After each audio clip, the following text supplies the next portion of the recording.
This is a truly lovely story. Almost 30 years ago, Ken Dunn, who now lives in Wales here in Somerset, put pen to paper while sitting next to his daughter's hospital bed. Well, now the stories that he wrote back then have been published and they're available for the children of 2013 to read. Morning, Ken. Morning. Lovely to meet you. Can you take us back 30 years? How come you were sat by your daughter's bed? What had happened? Well, she had a very bad chronic asthma attack, and we had to always go to hospital. So, because in those days I was freelance, we were wanting to be there. So, I took the day shift, and my wife took the night shift. And after a couple of days, I said to one of the ladies, it's a wonderful place, Whittingham Hospital. Can't praise it enough. Anyway, I was totally invisible. Being a dad, because dads didn't go into hospital in those days. The place is full of mums. So all the ancillary ladies would come in with cups of tea. I never got one. Oh. So I thought, perhaps they thought you were a doctor. Well, I love the way I was dressed. So I said, excuse me, as one went past with a tea trolley, I said, can I have a cup of tea? And she got so embarrassed about it. Anyway, the upshot of that, I became an honorary mum. Excellent. Which is great. Yeah. And after another couple of days, I was getting a bit sort of fed up sitting round. Had to be there anyway. Kate was getting better. I decided to do a few scribbles and doodles and things, and thought, I know, this is a good idea. And essentially, it sprang from the doodling and scribbling, and the story started from there. And did you have an idea in mind when you started doing it? Not at all. Not at all. I just wanted something to pass the time. I couldn't be bothered to read, you know. It's a bit sedentary. Not that drawing isn't, but still. And I just thought, well, this looks interesting. I'll experiment with this a bit. And did a few sketches and put a few notes to them. Yeah. And it developed very quickly after that. So tell us the idea, the books that I've been looking at this morning, the very peculiar adventures of Doodle, Scribble, Skratch, Skrawl and Whizzbang. That's the one. Tell me. Well, I didn't know how to start this, and I thought, well, I don't want to write some tome, you know, that wouldn't be too interesting for kids. I wanted to do something a bit daft. So I got with the ideas as Doodles and Scribbles. I thought, well, I would set this in a world apart. So they appeared on a very creepy, dark desk in the middle of a thunderstorm, you see. And mayhem started from then. There's two baddies in there called Skratch and Skrawl. They create all the mayhem, like pitching, gravity, and all kinds of things. And Doodle and Scribble are the heroes. They try and stop them all the time. And they come across Whizzbang, who's the magician of sorts, wears a crash helmet, as you do. Yeah. And between the five of them, they have all kinds of sort of silly japes and stories. This is hugely intricate and creative. Was this all in your head while you were sat there, or did it develop? Well, from the first story, it developed, and I thought, oh, God, I've got something here. And eventually I wrote 12 stories. Did you read them to your daughter at the time? Yes. What did she make? Well, she was a bit young then. She was only about 4 by this time. And she was transfixed by them, yeah. And she still loves them. She's actually helped me with some of the drawings in the later books, which is great. I love that. When I met you, I wanted to know who had done the drawings, because the words were great, and I thought, well, he must have searched high and low to find a fabulous illustrator, but done by you.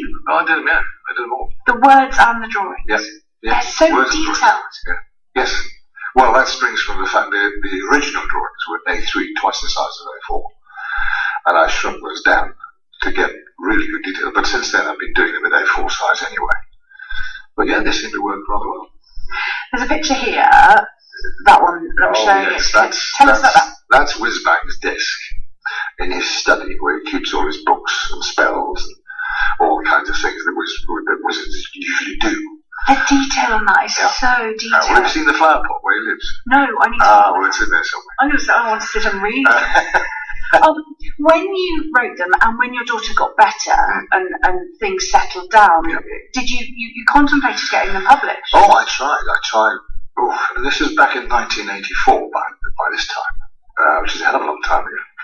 And I tried totally unsuccessfully to get myself a literary agent. And it was difficult in those days. God knows what it's like now. And I sent stuff off to publishers, and I got rejection after rejection. I thought, oh, this is a waste of time. And after another 6 months or so, I stuck them in a drawer, and they stayed there until about 2 years ago. And then what happened? Well, that's quite a long story, that one.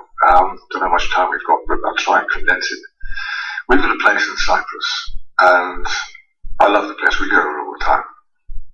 And I saw on a Cyprus forum, North Cyprus Free Press, a story, coincidentally, about my wife's mum and dad, Right. who moved over there in 1970.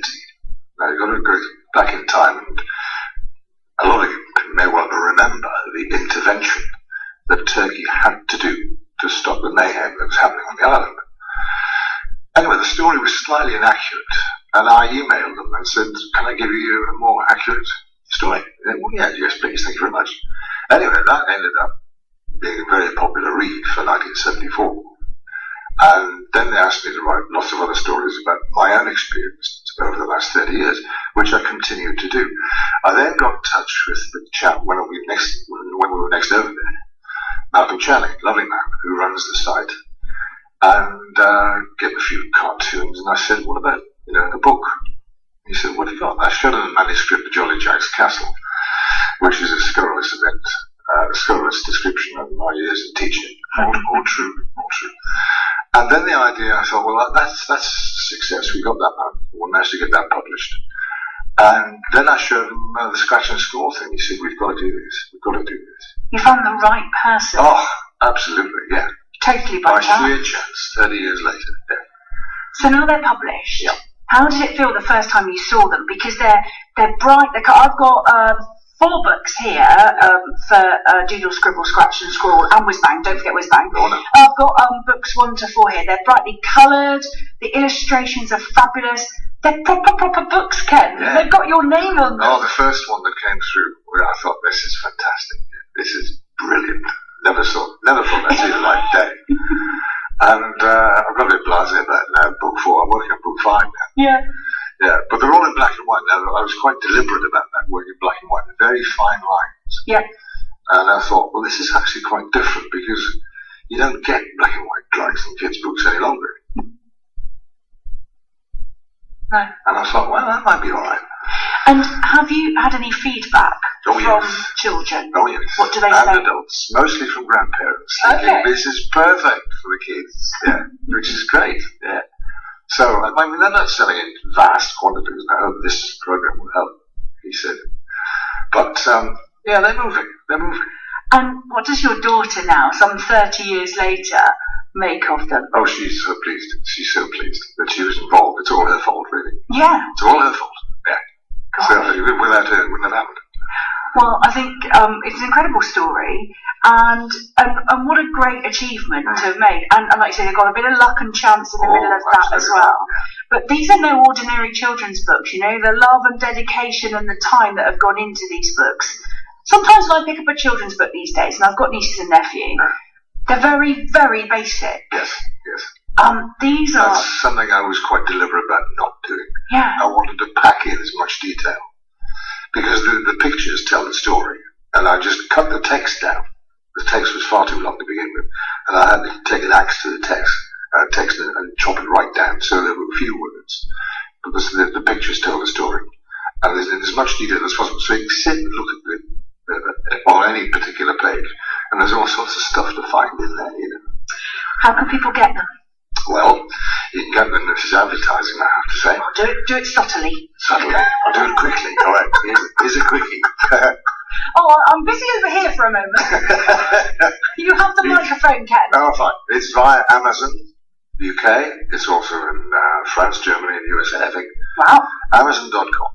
If you type in the title, The Peculiar Adventures of Doodle, Scribble, Skratch, Skrawl, and not forgetting Whizzbang. Oh, I'm sure if they put your name in. I've also got a little mini